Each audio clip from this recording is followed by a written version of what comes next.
Hi everyone, good evening again, and welcome to another conversation, another edition of the conversation on the Other Gender campaign. Thank you so much for joining us again today. It is really a pleasure to have you all here, and we are looking forward to having an interesting conversation today. We do hope that you learn. Um, as usual, we'll be having a guest today, and we're looking forward to learning a lot from our guest today. And the Nangis, our guest, and we are just going to be shooting right in. So thank you very much, guys. We have had series of complaints and information and updates, and on the um, incessant violence going on around across the globe, unfortunately. And there's need for us to address some of these issues. Why we are not trying to pass the blame or cast the blame on any of these gender, we are very um, particular about how we train and bring these young men, to their sanity. So yes, thank you all very much for joining us. And yeah, my guest is live to conversation, by the way. So yeah, I have sent you an invite, Ellie. I see you're already live, so welcome. Yes, let's go live. Let's do this together. Yes. Um, Hey, good morning, Prince. Good evening from my end. Good morning. How are you, Ellie? I'm great. Thank you so much. Thank you. Thank you for asking, and thank you for inviting me. I'm really privileged to be here today with you. No, it's an honor. It's a privilege, and thank you also for accepting our invitation. Thank you for choosing to share your knowledge with us. Well, I mean, there's a lot that we look forward to learning from you today. So yeah, we're going to have such an interesting time. So yes, thank you, thank you. So how has your day been anyway? I mean, I know it's just morning for you, but the last time we spoke, it was yesterday, right? We spoke yesterday, right? That's right. Okay, good. Well, for me, it's still today. So how has it been between then and now? How's things going? How's things going for you? Well, considering this is your tomorrow, let me say that the future is looking good. I've been up for about 2 hours and just really delving into my own personal practice that I do every single day. And I'm going to be sharing a little bit of why that's important today as well. And just getting myself ready and centered to share.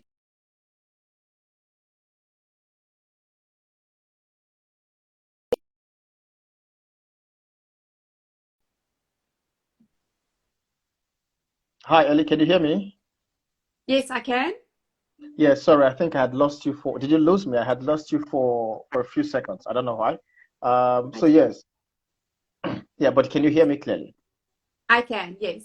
All right, no, thank you. So just before we delve into the conversation and get to have you share this knowledge with us. I'd like you to give us a brief background of who Elinagi is. Just tell us a little about yourself and what you do and why you love what you do so much. Thank you, because I see you talk about what you do with so much enthusiasm, and I love it. So tell me, why do you love what you do so much, and what do you do? Thank you so much. And I'm going to start off this conversation and just build on what you said. One of the things that's really important to me is that we banish shame and blame. That cannot be part of this conversation because even everything that I'm sharing and my entire journey tends to really trigger people. And it's important to understand that when we come from a space of wanting to blame others for our life experience or even for what's going on right now or anything like that, we're removing our own power from ourselves. It's really an instant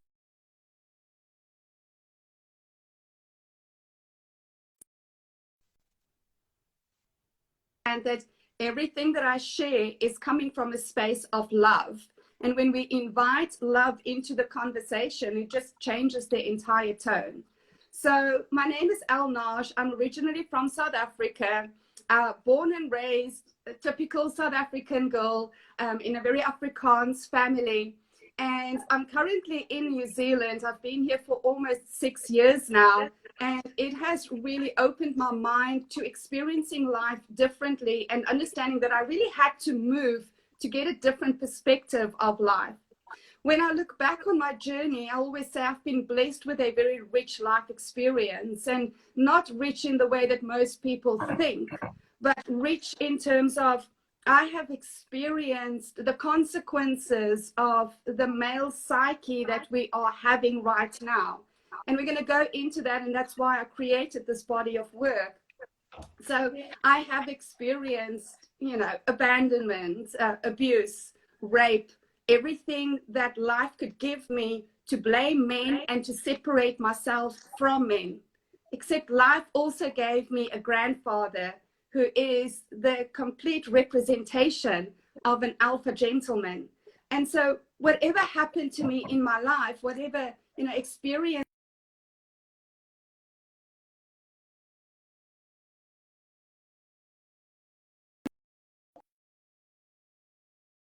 are happening around me. And so for the last 30 years, I've really been delving into the realms of psychology and coaching and energy work and understanding the working of the physical body, because I wanted the whole picture. I'm very much a believer in we're losing so much wisdom because we've separated all the disciplines. And as a healer, you need to know the whole picture. You need to understand and have the wisdom of everything. I wanted that because I knew that something was wrong, that somewhere there was a glitch in the system that is creating all this dis-ease and disease in the world today. And so that's why I'm so passionate about this work. I've been really blessed for the last 16 years now, working with some incredible alpha gentlemen in my coaching practice, but I understand that they are a rare breed. And so I've created this body of work to help more men understand what's going on within themselves and why they're experiencing a lot of pain at the moment within life and confusion with regards to what does it even mean to be a man right now, so that they can cross that bridge over. It's kind of like an initiation of the self, so that they can step into their best version self and create the spectacular lives that I know is the deep desire of every single human being, and especially men, because men are the providers. The masculine is the provider and the protector. And when we allow the masculine to be his purest divine self, it's a beautiful world that we get to live in. So that's a little bit about me and why I'm so passionate about this. Thank you very much, Ellie, and that's really interesting. It's good to have you here, and yeah, we're going to be having this conversation. I just want to say hello to Cornelia. I see her already joining us live. So hi, Cornelia. So yes, thank you. So I'd like to. We're still yet to get more people joining us on the live. However, but then there's this very important question I would like to ask you. In your definition, in your own words, because like I told, like you and I had a chat earlier, I have this concept of the alpha gentleman and whatever and so on, which also I'm looking to build a proper concept around for the program that I'm planning, right? But in your own words, in your own definition, who is an alpha gentleman? Okay, the alpha gentleman is the one who has done the work to be his most mature male self, and he sets the tone of love, truth, honor, and trust. So that's a really important part, because it's a tone that he sets. It's the tone in which he lives, and everywhere that he goes, he brings that with him. So he's the man who knows himself intimately, who knows and understands his desires and who he gets to become in the manifestation of those desires. He's the man who lives with discipline and honor and integrity. And he is a humble warrior. He understands his own limitations, and he allows himself to receive the help because his vision is bigger than him. The vision that he's here to bring, the purpose that he's here to live, is bigger than what he in and of himself can actually bring to fruition. And he's a magician. So he really connects himself to infinite wisdom and allows for infinite possibilities. It's a co-creative energy that he brings. And people kind of look at him and go, wow, okay, well, that's not logical. How does he do that?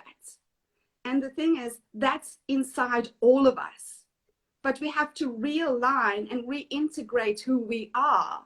And that is the Alpha Gentleman. He's a whole, humble, philanthropic king that really just operates from his heart. And I call it the 4 sets.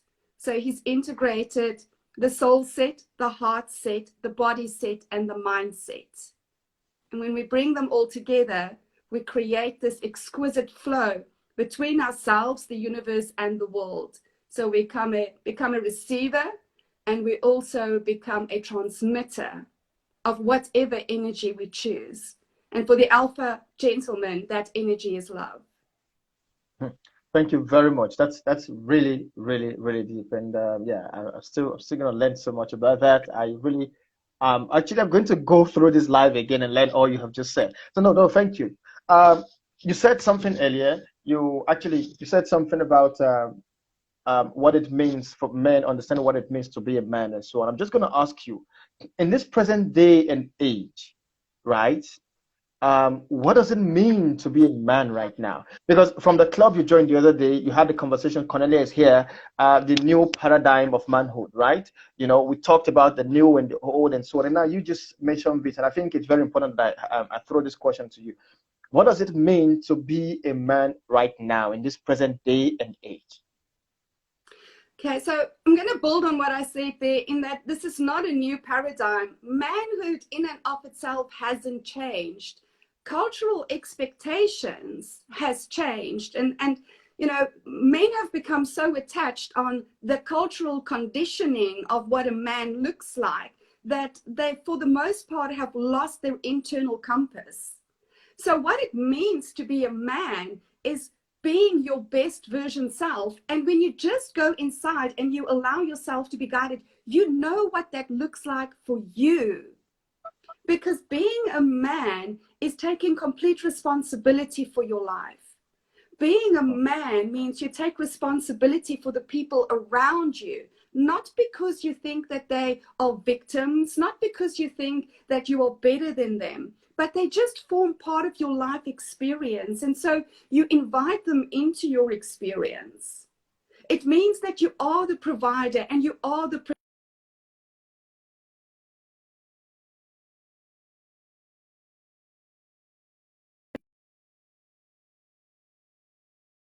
it is a partnership, a powerful partnership that then gets built. And you know who you are, you know your values, and you are willing to take a stand for what you believe in. You are willing to take a stand for your desires. You are willing to take what matters to you and create physical matter from that. So that is what being a man is. And it's always been that. That hasn't changed. What has changed is how men think, because they've stopped crossing over from boyhood into manhood with the sacred rituals that used to exist. So because we've lost that transition, that very powerful transition, what happens instead is they get locked into the collective unconsciousness, which I call shadow unconsciousness at this time, because it's operating on the vibration of fear. And that is why they are losing their internal compass. They're losing their direction. It's because fear creates separation, separation within ourselves, separation between ourselves and the universe, and separation between people. Have a look at what's happening in the world at the moment, and you'll just see how it's showing up everywhere. So I always want people to remember, fear separates, love unites. So whenever you look at something and it separates, you know that it's coming from a fear space. It's on a low vibrational fear energy. When you look at things and it actually unites, then you understand that it comes from a love vibration. And so men have not changed. Their psyches are for the most part underdeveloped because of tribal unconsciousness and because of that loss of the transition, of the initiation, and of the sacredness of that process. But a man is a man. That's never changed. All right. Thank you. Thank you. That's very interesting. I do hope all those who are watching are learning as well, and those who are yet to come, you can always just go back and get to learn these things. You know, these conversations we have it every Monday. It's actually um, it actually guides us, right? And also prepares, on the campaign. We have a campaign that we call the Other Gender Campaign. It's a campaign against gender-based violence, gender inequality in Africa. And of course, right now we're looking at the spectrum around the world, and then and all forms of human rights violations that are happening. And so that's what this campaign is about. Hence, we have these conversations every Monday to get to understand it, because you cannot fight what you don't know. You cannot solve a problem you have not yet figured out. And the essence for this conversation that we do every Monday is to get to understand what's going on, get to understand how this work, and what do we do, where do we go from here. You mentioned something, and it's very important. You said men are operating on the vibration of fear. Now, why are men afraid? Because I'll let you take that, but quickly. The reason is, from what I see that many men, or rather most men, they react, like you're saying, they operate on the vibration of fear. They react because as a result of fear of something. It could be fear of them losing. Let's talk about gender-based violence. It could be as a result of fear of losing their partners. And so they think, that, they react because they're afraid of either losing their partners, or fear of being caught of something, or fear of being, whatever it is. Men, like you said, are operating on the vibration of fear. I'm just going to ask you, what causes fear? Why are men afraid? It comes back to the tribal conditioning, and the current tribal conditioning is all based on belonging and separation. And it says that if you are not liked by the tribe, if you are not accepted by the tribe, if you are not protected by the tribe, you're going to die. And because people haven't made peace with the fact that this bodysuit of yours, this meat suit, is going to die, like that is inevitable. Your human self is mortal. Your immortality comes from your soul. Your soul lives forever. But because they have disconnected from that, and they believe in the illusion of this is it, and they don't want to die, they don't live fully, and they are kept hostage by the idea that they have to belong to the tribe. Now, the current tribal conditioning in itself is based on fear. So when we start looking at the institutions, how we are being raised, the schooling system that's existing, it's not about creativity. Questioning is not encouraged. You don't want to be curious. You don't want to go against the status quo. It's very much a conformed society that we are living in. You either conform to what the system is saying, or you are branded as a conspiracy theorist, a troublemaker. You are the rebel without a cause. You are a danger to the tribe. You are a danger to other people. It makes you a bad person. And so this is going on all of the time. It's how we are being conditioned. It's how we are being programmed, even through the music. Most people don't realize this, but during the world wars, they discovered the impact of music on our physical bodies and on our energetic bodies. So they changed the frequency of our music so that it is out of harmony with our natural vibration. And that in and of itself creates a vibration of fear in people. So even in the music that we are listening, our energy bodies are disharmonized, and that disharmony creates fear in us. So everything at the moment that people are being conditioned with, that they're being brought up with, is to create fear, so that you will be obedient and conform to the system. And people are terrified of being alone. They're so afraid of other people leaving them, and that they will end up being alone and lonely and die. And then ironically enough, we are living at a time when levels of loneliness is higher than ever before. People have never been more lonely than what they are right now. And they're lonely because they're not giving themselves permission to be fully who they are and sharing that with other people. They're so worried about how other people are going to judge them, how other people are going to perceive them. They're not doing their soul work because, well, it's not what the market wants. I first need to figure out what the market wants and how the market wants me to deliver it. And they're not allowing for flow. They're not allowing for purpose. They would rather sacrifice themselves, their well-being, their desires, and their values than not be part of the system. It's a lot of pressure that's being put on them. And they're so caught up on that, how they're being perceived, whether they're being accepted, whether you're going to have a job or not, whether you're going to be able to provide or not. And even if you provide as a man, well, then what if you've got the woman by your side who doesn't want you to provide for her? Like, a lot of women are rejecting the beauty of what men are and then creating further crisis for them.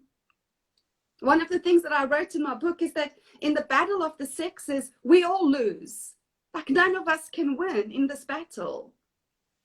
Rather than accepting that we are equal and we are different, and learning about ourselves and learning about the other gender from a space of genuine curiosity, love, and care, and wanting to appreciate our differences. Because that's where we become interdependent and very creative. But until you start understanding this fear frequency that we are living in, and that you unhook yourself literally from this fear grid by initiation and self-actualization and hooking yourself into the power grid, you will always be a slave to your fear, and you will always be a slave to the system. Even when we talk about fear, people are terrified of fear. Why? Because fear has gotten such a bad name. Why? Because they understand, the system understands, the fastest way to actually control people and manipulate people is through fear. So let's not have them understand what fear is, so that they are afraid of the monsters under the bed. They don't even want to go and look. But fear is nothing more than a seed to your personal power. Every single fear that you have has got a seed that if you allow yourself to go into the fear and ask yourself, who do I get to become through facing this fear, through going into this fear and germinating the seed, and then allowing yourself to take the aligned action to do that and grow. So I want you to outgrow your fears, not overcome your fears. You get to grow through your fears. What is necessary is more discernment. Because what most people have forgotten is that there is physical fear, which if you become numb to fear and you don't want to face fear, you're actually putting yourself in physical danger all of the time. But that is about 1% of the fear that we feel. The other 99% is there for you to grow, is there for you to question, is there for you to go, oh, wow, what is this fear actually trying to show me? And then going into that and allowing yourself to receive whatever nugget of gold there is and putting that into your treasured chest of your magnificence. So fear is not a bad thing. My wish for humanity is to start questioning everything that they have been told, and to go, well, if I'm being manipulated through this, what is behind this? Like, what else is possible for me? Because fear is not your enemy, it is your friend. And when you start understanding that, there's no power over you. You become a sovereign being, which is what you were born to be. Thank you. That's a mouthful. Thank you so much, Ellie. That's really interesting. Thank you. So yes, I'm really learning a lot, no doubt. Talking about the alpha gentleman and so on. Now, there's a known phrase about the alpha male, right?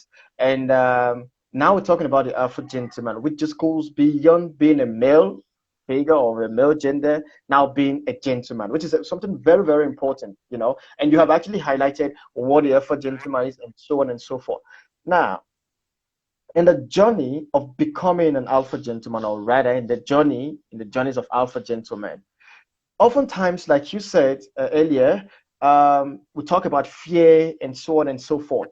And because this conversation also aims to narrow us to the area of finding solutions to the problem of gender-based violence and what have you, how do you encourage the alpha gentleman to handle pressure, not fear now, to handle pressure? It could be pressure from work, right? It could be pressure from family, it could be pressure in relationship, it could be pressure, whatever form of pressure. How does the alpha gentleman absorb this pressure and handle pressure? Because I'm just going to give a background of what were the questions so you understand what I'm saying. From what we all know and what we can maybe assume or agree to, we see that a lot of these violence or suicide happening or whatever the case may be actually results from a sense of overwhelmingness, right? Where you feel now it goes to a state of depression. I know you and I had a brief chat about it the other day. You know, it goes to a state of depression. You feel overwhelmed. There's this here, there's this here, there's this here, and you just think, you know what do I do? You understand? I mean, if I'm not here anymore, nobody's going to call on me. How does the alpha gentleman deal with pressure? Thank you so much. And Samuel, good morning. Welcome. It's so good to see you. And thank you for all the love hearts that you're sending us. Deeply appreciated. Hi, Samuel. Samuel is from, he's one of our members from Cameroon. So hi, Samuel. It's good to see you. You're welcome.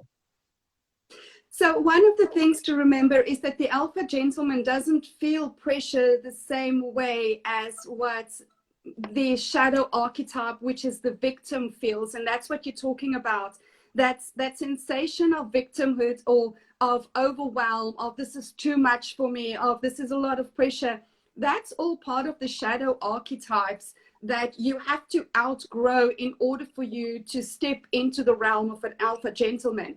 So maybe I speak into that instead of the alpha gentleman, because ultimately that is where you need to start having new tools to get out of that shadow archetype. And the first part is to understand what's happening to you, to understand that if you haven't gone through your own self-actualization process and your initiation, then you really are stuck in a feeling of you're part of the system, you're in the prostitute. So the prostitute is, I have to belong. Like if I'm expelled, I'm going to die. You know, that is where the prostitute comes in. So you're not connected to who you are, and what your values are. So just in that, you are already causing so much distortion within yourself. And it's that feeling of, you know, you lose your passion because your desires fuel your passion. Your passion is energy. It's like fire energy that you bring into your life. So when we have a look at depression, what is that? It is the suppression of who you are. It's the suppression of your personal desires because you are making somebody else's desires more important than your own. You haven't really connected to how critical, beautiful, and important you are to the universe and to this world. So you lose that piece of who you are to the world. So when we are, for instance, taking a big ball and we're holding it down underwater all of the time, in the beginning, it doesn't feel too hard, but you hold that ball down for a few hours, your arms start shaking. Like that is how much energy it takes to push that ball down. So the very first thing that you need to understand is that sense of depression is because you're using all your energy to suppress your brilliance, to suppress your true desires, to suppress your true values. So you're exhausted. That's why men are feeling overwhelmed. They're not allowing themselves to just let go and share their brilliance with the world. So much of the energy is just used to suppress their own brilliance. So when we have that happening, we understand that we go that into the child energy, and the child archetype is all about, I don't want to take responsibility for this because this is just too much for me. I don't want this. I just want to either give me everything that I want, or I'm going to throw a tantrum, or I'm going to become super violent and actually abuse everybody around me. And I want somebody else to take responsibility, and I want somebody else to take care of me. And if they don't, they sulk. They don't want to feel anymore. So they start actually, taking too much alcohol and too much Netflix and too much food and all of this. And then they become the victim. And the victim feels really stuck. It was interesting because when I went through suicidal depression, what I realized was at the end of the day, I had buried my soul inside of me. I saw the vision when I was out running one day. I literally saw my soul in a coffin inside, buried within me. And I was like, oh my God, this is why I'm feeling so depressed. I've stopped being who I am because everybody was telling me I'm too much. So I just wanted to fit in. So I needed to start moving that out of my body. Now, this is why I say you have to take the big picture as well, Prince, because ultimately everything is created. So your thoughts, your beliefs create an emotion in your body. That emotion is energy in motion.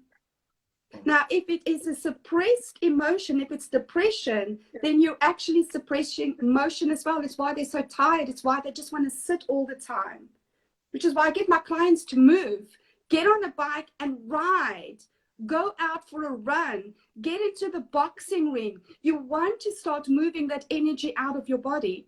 People who get depressed normally are not very athletic. They don't use their bodies in order for them to release their emotions and to process their thoughts. And it's one of the gifts when you start understanding it's all connected, then instead of having to go and do therapy and then go and do mindset work and then go and train, no, do it all simultaneously. Set the intention and you go, during this training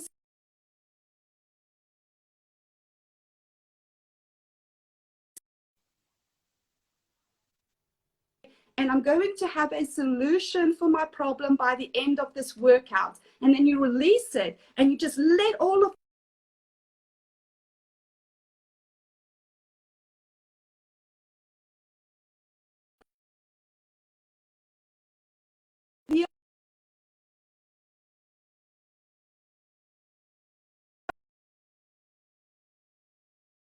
disciplined in how he actually looks after his body, how he takes care of his body, how he takes care of his mind.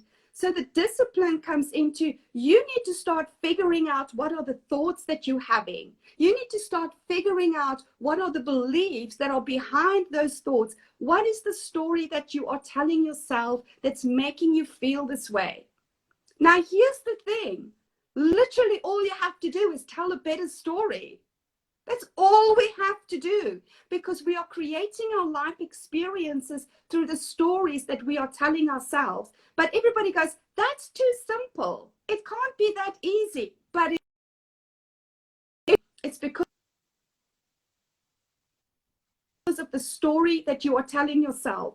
So now you start using your emotions, whether it's overwhelm or whether it's depression or whether it's anger or whether it's fear. You go and you ask yourself, why am I feeling this way? What is going on? What is the stories that I'm telling myself that's making me feel this way at the moment? And then you ask yourself, where's that coming from? Where's that coming from? What is the beliefs that I hold about how life works, about who I am, about what I am allowed to do and what I am not allowed to do, that is making me feel less than fabulous? And then, are you willing to change that? Because most people are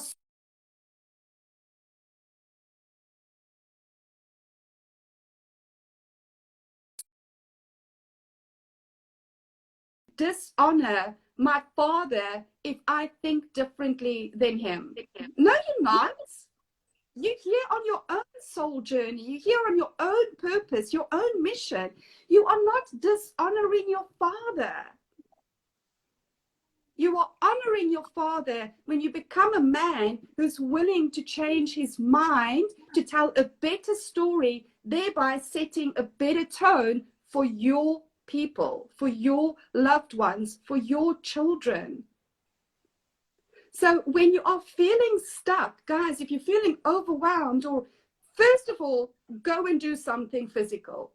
whether, I don't care whether you go and make love to your women so that you can have an orgasm and shift out of the energy, or you put on music and you dance, or you go for a run, or you go for a bike ride, or you go for a swim. You have to first move, and you have to set the intention that whatever is going on here, I'm going to shift this. I'm going to release this. When you breathe, that forces anger out of your physical body. Most people don't know this. When you are angry and you run, that forces anger out of the cells in your body. You're taking new oxygen in and you're forcing toxic old air out of your system. And then allow yourself to just go, really curious what's going on in my mind. Because if you don't start being a master of your mind, if you're afraid of your mind, that baby is full of monkeys that's running your ship aground while you're standing there and go, oh my goodness, I can't change my mind. Yes, you can. Tell a different story. Live a different life. Elle, thank you.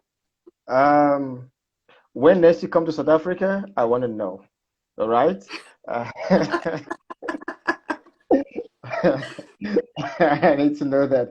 Thank you so much. Thank you so much. I mean, that's been really, really interesting. Thank you. I'm just gonna have a couple of questions, but I don't know, guys. Let me just quickly refresh the room. I mean, this is not Clubhouse though, but yeah, let me refresh the room as they said on Clubhouse.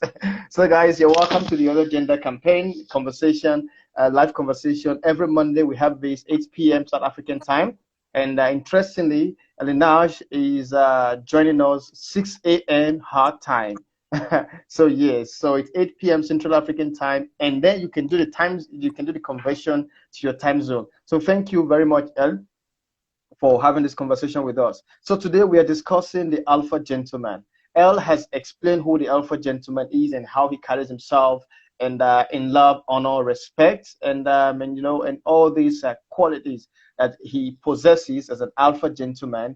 And there is a general misconception which will be discussing now. I'll be going to that part of the conversation right now. So this is Elnaj. She is a psychology and an Alpha Gentleman coach. So maybe towards the end, guys, just hang around. If you are a gentleman, Elle has a program that she will be introducing to the house, and so yeah, you can always hit her up and find a way to sign up for the program as well. I am already in it. So yes. So yeah. So yes, Elle, tell me, we watch these movies and some of this whole story, and we see what the alpha is. The alpha is always the leader of the pack. And, the alpha always has this unique blood that makes him an alpha, and then the alpha, when he roars, or, everybody calms down. And the alpha, when he walks into the room, everybody gets down. Between the Alpha Gentleman and the Alpha Man, why is it important? Yeah, there's a question that's a very important question. We're having all this, when the alpha comes, everyone in the pack calms down. When there's an argument in the room, whoever is there, as soon as the alpha walks in, there's this notion about alpha, the word alpha, and then that actually drags it to the alpha male, because we always see that the alpha always has a link to the male sex, right? And now we're talking about the Alpha Gentleman, right? I'm just gonna ask you these two questions. The first is what Riabese Pasha has asked: why is it important to differentiate between the alpha male and the Alpha Gentleman? That's one. Secondly, what is who is an alpha? All right, because I remember the conversation we had the other day, right? Because I would like everyone to know this wrong misconception of an alpha. An alpha is that dreaded being and whatnot. It's really not so. It's really not so. So yes, I'm going to just leave you to tell us who is an alpha, what an alpha is, and why it's important to differentiate between an alpha male and an Alpha Gentleman. Yes, Elle. Beautiful. Thank you for the questions.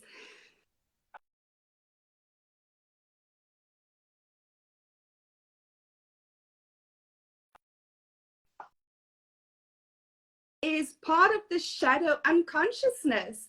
It is the man who requires others to submit to him. It is a very dominant energy. It is, and that comes from fear. That comes from fear, and it also comes from the victim energy in terms of, oh my goodness, there are other people who are weak, that there's not justice for them, and I have to protect them. It's a very different protection from the beautiful male energy, which comes from certainty.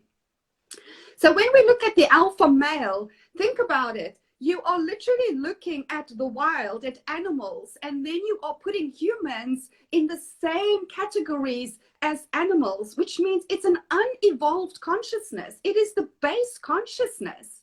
It is the boy consciousness. It is the boy looking at the pack in the wild and go, oh, there's alphas and there's betas and there's omegas and there's deltas, and there's this whole hierarchy that has to exist in order for the pack to thrive.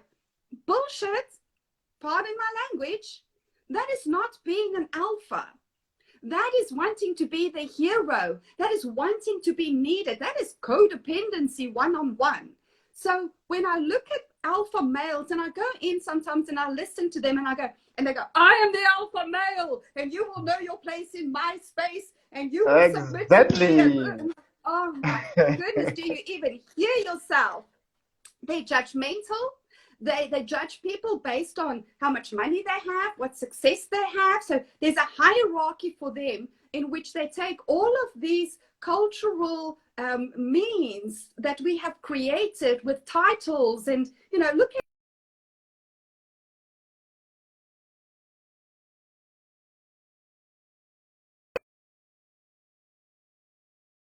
but, you know, they have the alpha male persona thing going. So the alpha male is very much coming from the fear space, that he needs to dominate, he needs to show that he's the best in the room. And those men generally, they're really good actors, by the way, but they generally have what's called imposter syndrome. They're all like, oh my God, I'm going to get caught out. So I have to continuously dominate even more people so that they will respect me. They use motivation a lot. Motivation in terms of, if you do this, I'll give you pleasure. And if you don't do this, I'll give you pain. So they're very clever and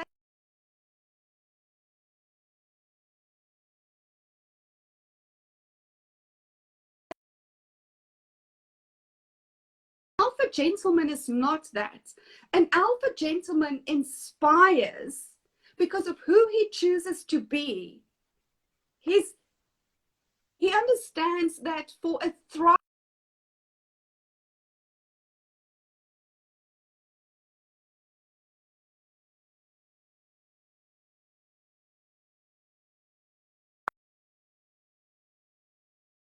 selves, when they start bringing their genius to the table and co-create and collaborate, then the kingdom thrives.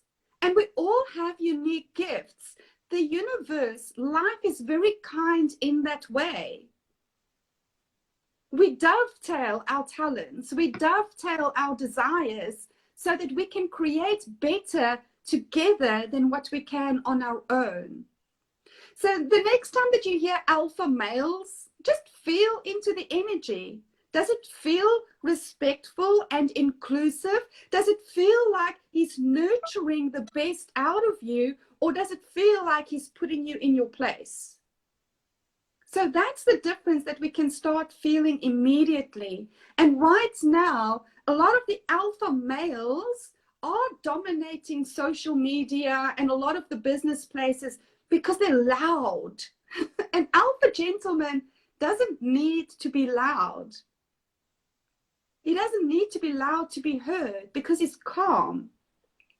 So when we go into the alpha brain waves, which is really where you want to operate, that's that space of where you're calm and certain and creative and happy.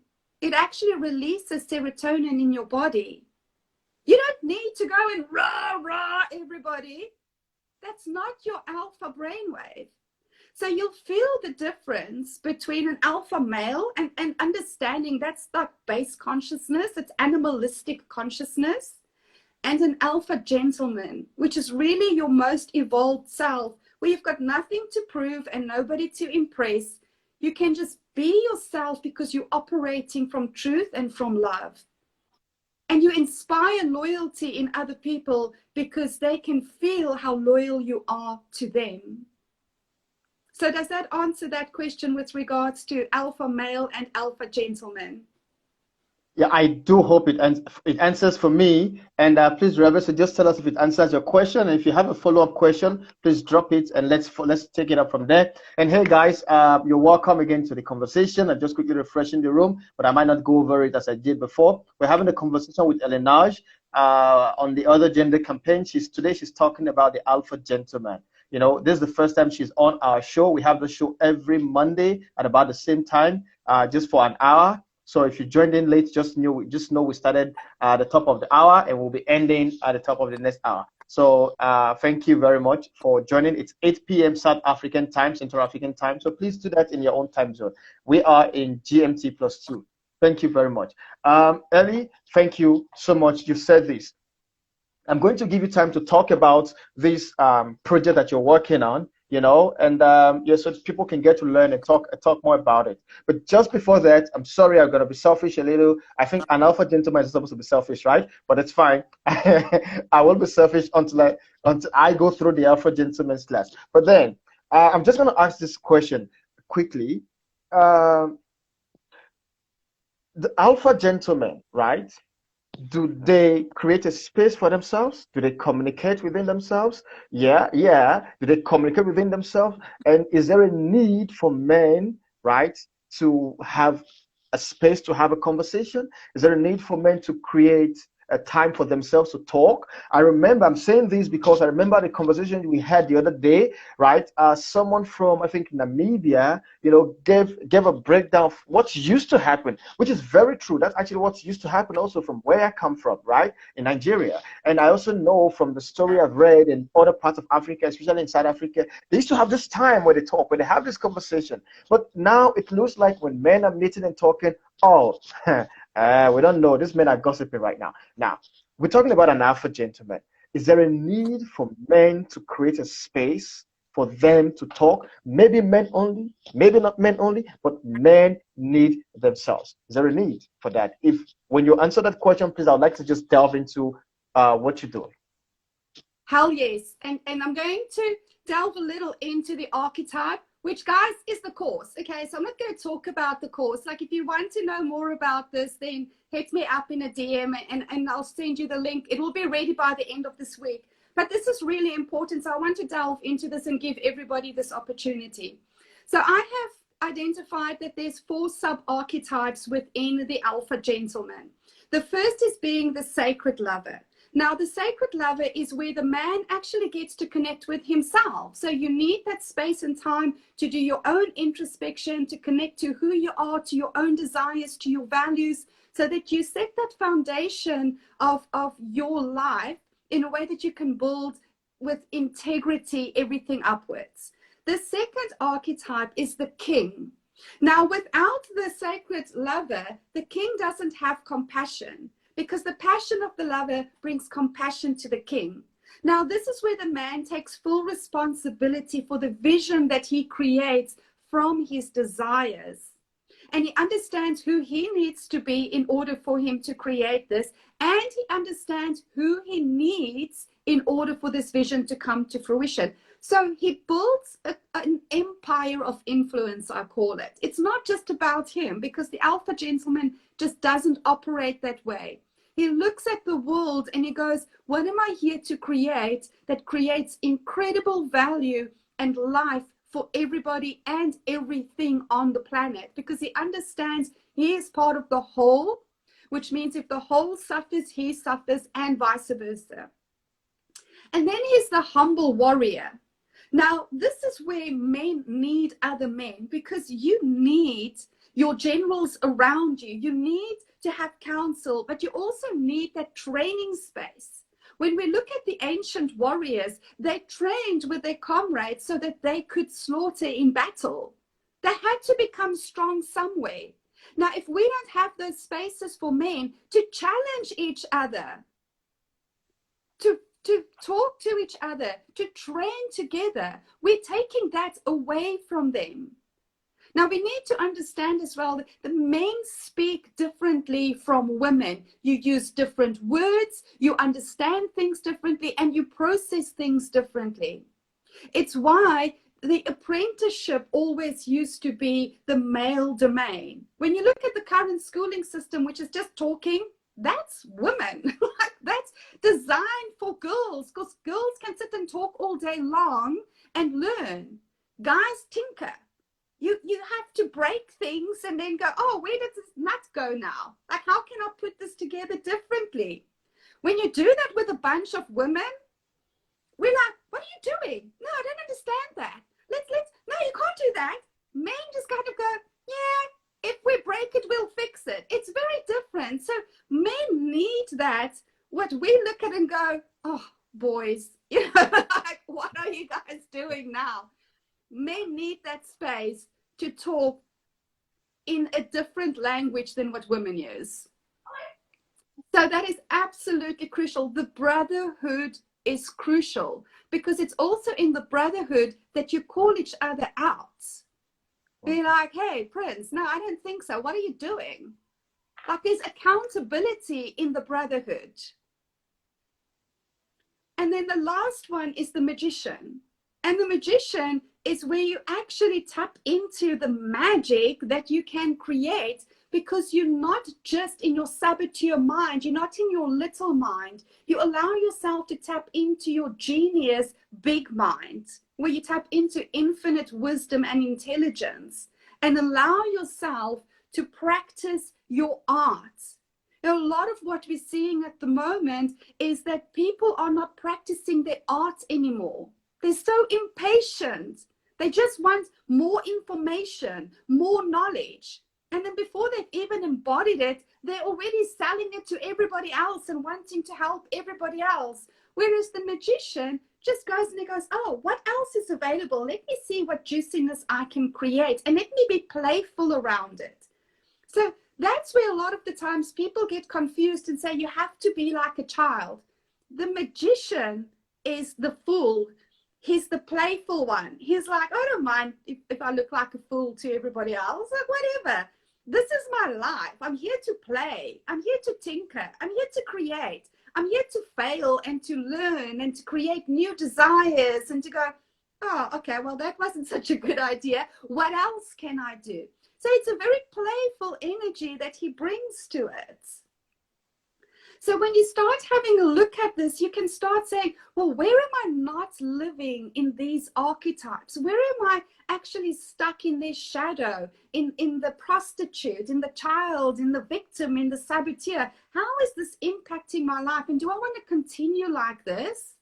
Or do I actually want to be the badass man that I came here to be and have fun? Because life is supposed to be fun. It's just a game. You're going to die. So why would you want to live miserably and then thinking death is going to be fun? When you can live in a fun state and welcome death with open arms when it's your time to go. So I always say to people, death is inevitable, but thrive is a choice. And it's not a popular choice at the moment, because people don't want to, they want to defy death. It's so interesting. When you ask somebody, if you have 30 days left to live, what would you do? They have like this mile-long bucket list. And what if you died tomorrow? Why are you not living that now? You know, I ask myself every day, is today a good day to die? And the answer has to be yes for me, because if it's no, it means that there's business that I am not taking care of. Now, does it mean that my courses are complete and the books are published? No, but they're all being worked on every day to the best of my ability. If I die tonight, then I know I've done my best. I've left it all out. I'm not taking anything over to tomorrow, because I get to recharge tonight. So when we can start living like that, you enjoy life more. If I had to be given 30 days, I would do nothing different. I'm living every day as though it's my last day, not from a morbid place, but because I'm real with myself. I'm not afraid of death. So, yes, Thank you. it is available to everybody. And it's just, what is the stories you're telling yourself? Because if your stories suck, tell a better story. You deserve to be happy. You deserve to be powerful. You deserve to be appreciated. But you have to appreciate yourself first. Thank you. We're gonna go back to that very point again, and just tell people where. Okay, you said they can hit you up and get it. I remember, when we're having that conversation the other day, I keep referring to that conversation because that's actually where we got this whole connection. There was this whole conversation left, right, and center about what should be, what needs to be, and so on. And I at a point I just wasn't comfortable with conversations that were just about what should be, what is, and so on and so forth. It needed to move beyond that point. And I think that was the first time you and I were ever in the room and having such conversation. And I just wasn't comfortable, and I know I just couldn't keep it in as well. So I'm just going to throw that to you now, and maybe you can pick on what we had the conversation the other day and whatever, however I came through and came in as well. What are we supposed to be doing now? What should we do as the alpha gentleman? Because basically what I understand is if we can build these men to the state of becoming alpha gentlemen, we are creating a safer and a saner society, and a society that is safe for our women. You understand? A society that also appreciates our women and puts them on a level, or rather on a wave that helps them to operate well.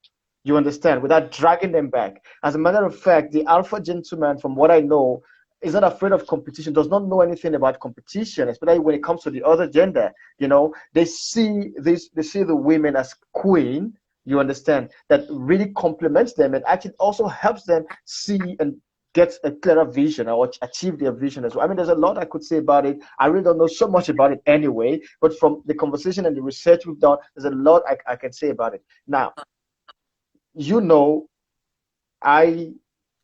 I just don't like talk. You know that we gotta get to work. How do we get to work? First thing you have to do is introspection. You have to go and question everything that's going on in your mind right now. And you have to ask yourself, what am I not seeing? What am I not seeing? I journal every day. Every client I work with has to journal. Here's why. When you journal, you are slowing your mind down because your mind is a trickster. Don't forget that, guys. Your ego mind's job is to keep you safe. It does so by keeping things the same. So it will take you in circles all of the time. You have to start understanding what's going on in your mind. And the fastest way to do that is by journaling. And it's very confronting for you as well, because once you write that down, you can't deny it. It's like black and white, which is why most people don't like journaling. So you really want to start finding out what is it that you're not seeing. If you can, work with a coach, with a good coach, please. Work with a good coach, because what we do is we create a space to hear what you are not hearing. A lot of people talk so much that they don't actually hear what they are saying. So a well-trained coach will not only hear what you are saying, but they will give it back to you so you can start hearing yourself. Now, whether you work with a coach or with a mentor, if you just have a trusted person that calls you out on your stuff, you want to start having those uncomfortable conversations today. You want to put your ego on the bench and say, you know what, I'm unavailable for this any longer. I am committed to being an alpha gentleman because this is too important for me not to be an alpha gentleman any longer. There's too many lives that are suffering right now. I want you guys all to start training your bodies. You have to start moving. You have to start getting confidence into your body and start using your body to see what's going on in your mind. Because have you guys ever realized that when you do some physical stuff, your mind starts going, oh my God, this is hurting too much. We're going to die. Like, you have to stop. I can't breathe. Like, you have to start become aware of what are these stories. So move your body so that you can hear yourself and pay attention. And then start speaking back to yourself out loud. Be that crazy person. When you start having out loud conversations with yourself, first of all, you become really aware of the like little record that's running in the back all of the time that most of you are not aware of. So you can start listening to this and start talking back to it. Like, either, yeah, I agree with you, brother. Like, she is hot. Can't say that out loud because it's politically incorrect and I'm probably going to get lawsuits. But you can start, or you can go, no, where's this coming from? What do you mean I'm not good enough? What do you mean that I can't make this business? Like, where does that come from? Start talking out loud to yourselves. We all do. Well, the crazy ones do. And you want to be crazy in this world today. Because if you are sane, if you are normal, you're in big trouble. So have a look at that as well. Like, where are you fitting in? Where are you fitting in too nicely? Where are you a little too comfortable? Do you not like looking like a fool? Are you only ever doing the things that you know you can do, that you're already shining at? Is that important to you? Is it important to you to get a gold star? Yeah, I sometimes look at some of these things and everybody's like, oh, you're so wonderful, you're amazing, hello. And I'm like, oh my goodness, since when do we need that affirmation from other people all the time? Alphas don't. So get your brothers around you to challenge you, to call you out. Get into the uncomfortable spaces. Be uncomfortable from this point forward, because discomfort means that you are continuously growing. And as long as you are growing, you're alive. When you stop growing, you're dead. So there's a lot of actions to take. Thank you so much, Elle. I mean, we have actually come to the end of the show because we try to limit it to an hour, even though we have actually beaten an hour right now. And there's so much to still learn and so much to talk about. I really don't know how this is going to work.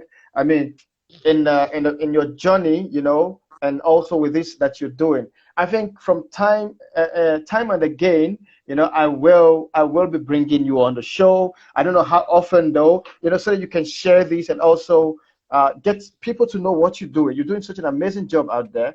And I think it's very, very important as well that we have this conversation, you know, from time to time, especially as it relates to us also having our program that is coming. I really don't know. I'll check our calendar. So thank you very much. Let me read. There's a question here. Now, what's the standard against which we measure the alpha gentlemanhood? Otherwise, we are just quoting theories here. Okay, what's the standard for measuring the alpha gentlemanhood? I think you did touch on that earlier.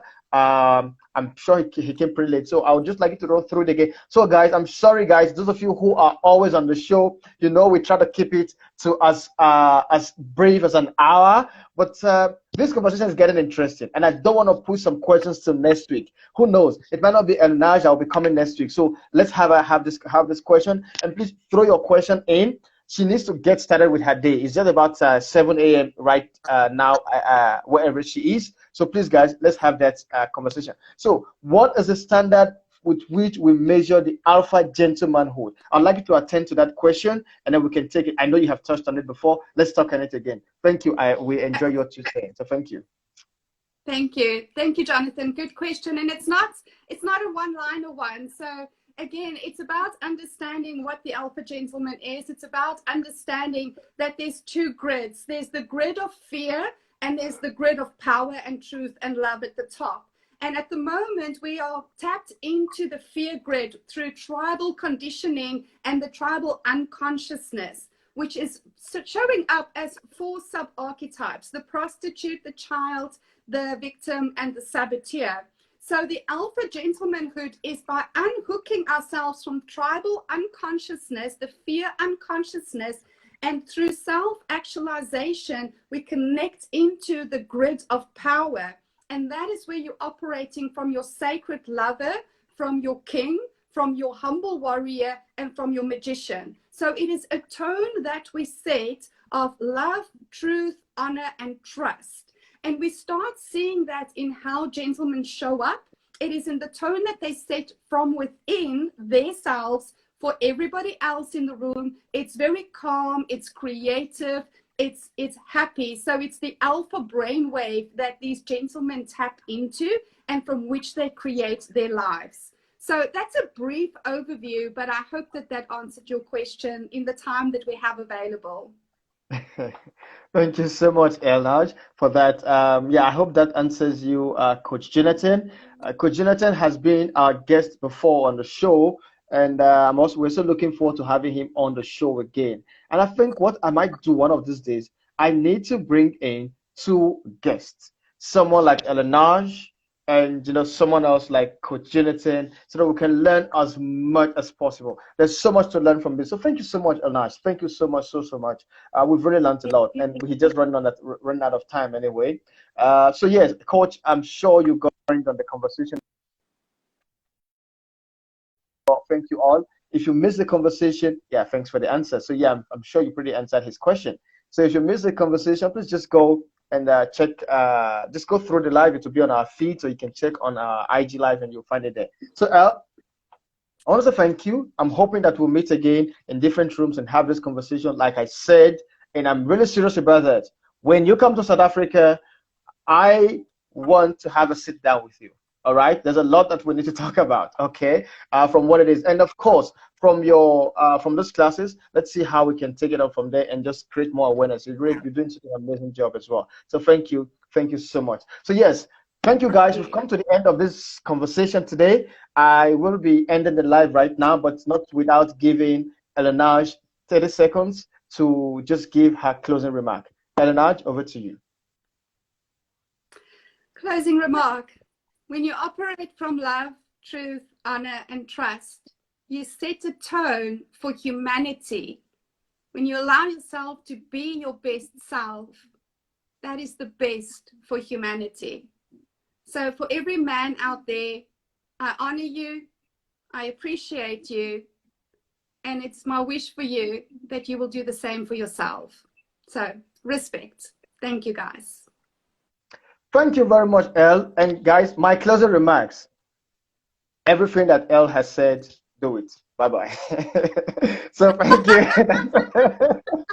That's my closing remarks. So thank you, Elle, and thank you, everyone. I'll see you again, same time, and yes, same place here next week, Monday. Thank you. It's been an amazing time. Bye, everyone. Good night. And good morning to you, Elle. Have a great day ahead, okay? Will do. Thanks, friends. Bye. Bye.